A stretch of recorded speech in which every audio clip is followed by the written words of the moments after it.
नमस्ते बच्चों, मैं doctor D P. Goswami, SPC government college Ajmer, Sindhu घाटी सभ्यता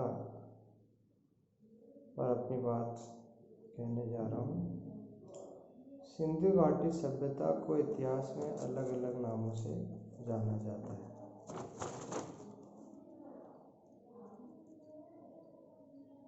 हड़प्पा सभ्यता के नाम से, ताम्र कालीन सभ्यता के नाम से और आदि इतिहास कालीन सभ्यता के नाम से। ये तीन नाम इतिहास में सिंधु घाटी सभ्यता के हैं। हड़प्पा सभ्यता का नामकरण इसलिए रखा गया क्योंकि इसकी खोज सर्वप्रथम 1921 में हड़प्पा नामक स्थान से प्रारंभ की गई, जो बाद में पूरे सिंधु सभ्यता के क्षेत्र में चली। इसलिए प्रथम उत्खनन इस स्थान से हुआ, इस कारण से इसका नाम यह पड़ा। तांबे के अवशेष इस सभ्यता में सर्वप्रथम मिलते हैं, इसलिए ताम्रकालीन सभ्यता के नाम से भी इसे जाना जाता है। आदि इतिहासकालीन सभ्यता इसे इसलिए कहा जाता है क्योंकि इस काल में लेखन विधि के उदाहरण तो हैं, यानी कि लिपि इस काल की मिलती है, लेकिन उनको आज तक किसी भी पुरातत्व वेता ने या इतिहासकार ने पढ़ने में सफलता प्राप्त नहीं की है। इसलिए जो कुछ भी सिंधु सभ्यता के बारे में हम जानकारी प्राप्त करते हैं वे पूर्णतः पुरालेखों पर पुरातत्व पर ही आधारित है। इसलिए इसको आदि इतिहास की श्रेणी में रखा गया है। सिंधु सभ्यता की तीन अन्य समकालीन सभ्यताएं भी विश्व में हैं। पहली है सुमेरियन सभ्यता। इसे मेसोपोटामिया की सभ्यता के नाम से भी जाना जाता है। यह सभ्यता भी सिंधु घाटी सभ्यता की भांति नदी के किनारे वाली सभ्यताएं हैं। दो नदियां टाइग्रिस और यूफ्रेटस के मध्य मेसोपोटामिया की सभ्यता का मतलब वहाँ पर यह मिलती है, वहाँ पर यह पैदा हुई थी। इसी तरह इजिप्ट की सभ्यता, जो नील नदी के किनारे इसका उद्भव हुआ। इसी तरह चीनी सभ्यता, जिसका उद्भव थुआंग-हो घाटी के नाम से भी जाना जाता है, यानी थुआंग-हो नदी के किनारे चीन की सभ्यता का उद्भव हुआ।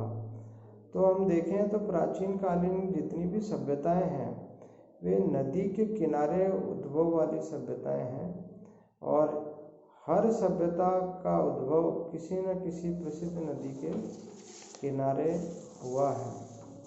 क्षेत्राधिकार के हिसाब से सिंधु घाटी सभ्यता को देखें तो मतलब उत्तर, दक्षिण, पूर्व और पश्चिम।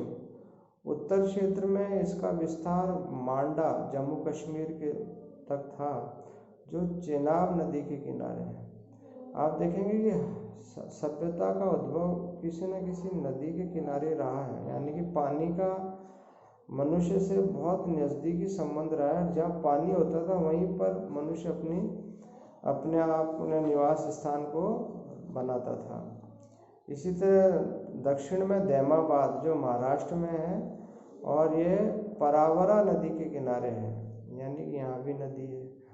उत्तर में आलमगीरपुर, जो उत्तर प्रदेश में है, ये हिंडौन नदी के किनारे स्थित है। और पश्चिम में सुतकंजोर, जो दशक नदी के किनारे है, यह अंग्ल ईरान बॉर्डर पर स्थित है। कहने का तात्पर्य यह कि सिंधु घाटी सभ्यता का जो विस्तार है वो पूरे उत्तर भारत से, उत्तर, दक्षिण, पूर्व और पश्चिम भारतीय उपमहाद्वीप में मिलता है। इसमें से कुछ क्षेत्र वर्तमान पाकिस्तान में चला गया, बाकी अधिकांश क्षेत्र भारत में ही है। यदि क्षेत्रफल के दृष्टिकोण से देखा जाए तो सिंधु सभ्यता का जो कुल क्षेत्रफल है वो 1.3 मिलियन स्क्वायर किलोमीटर, यानी कि 10,300 स्क्वायर किलोमीटर में इसका क्षेत्रफल फैला हुआ है।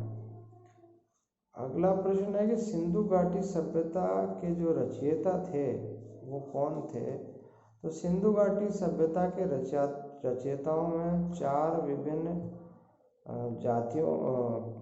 प्रजातियों का उदाहरण मिलता है उत्खनन के दौरान। और ये जो चारों डिफरेंट रेसेस थे उनमें से पहले है मैंग्लोइड, यानी कि मैंग्लोइड आपने देखा होगा, जो पहाड़ी क्षेत्र के लोग हैं, यदि आपने कभी देखा हो तो तिब्बती को देख लीजिए, इनकी चेहरे मोहरे काफ़ी कुछ चीनियों से मिलते मिलेंगे आपको, चीन के व्यक्ति को यदि आपने कभी देखा हो तो। दूसरा है प्रोटो ऑस्ट्रोलॉइड, यह भी उत्तर भारत में मिलते हैं। तीसरे एल्बिनॉइड, इनकी संख्या भी बड़ी है भारत के उपमहाद्वीप में। और चौथा है मेडिटेरियन और द्रविड़न, इनकी संख्या सर्वाधिक उपमहाद्वीप में मिलती है। ज़्यादातर ये लोग जो भारतीय उपमहाद्वीप में रहने वाले जो प्रजातियां हैं ज़्यादातर भूमध्य सागरीय है, जिसे अंग्रेजी में मेडिटेरियन कहा जाता है, या द्रविड़ है। द्रविड़ जाति के लोग या द्रविड़ प्रजाति के लोग दक्षिण भारत में मिलते हैं और मेडिटेरियन प्रजाति के लोग उत्तर भारत में मिलते हैं। उत्तर भारत के लोगों की जो भाषा है वो आर्य भाषाओं की श्रेणी में है, और दक्षिण भारतीय लोगों की जो भाषा है वो द्रविड़ भाषा शैली में है। संख्या के बल के आधार पर यदि हम देखें तो सिंधु घाटी सभ्यता में 1400 स्थानों पर उत्खनन के कार्य हुए हैं, जिसमें से 600 तो पाकिस्तान में स्थित हैं और 900 भारत में स्थित हैं। इस प्रकार से बड़े संक्षेप में मैंने आपको पूरे सिंधु घाटी सभ्यता के इतिहास को बताया। धन्यवाद।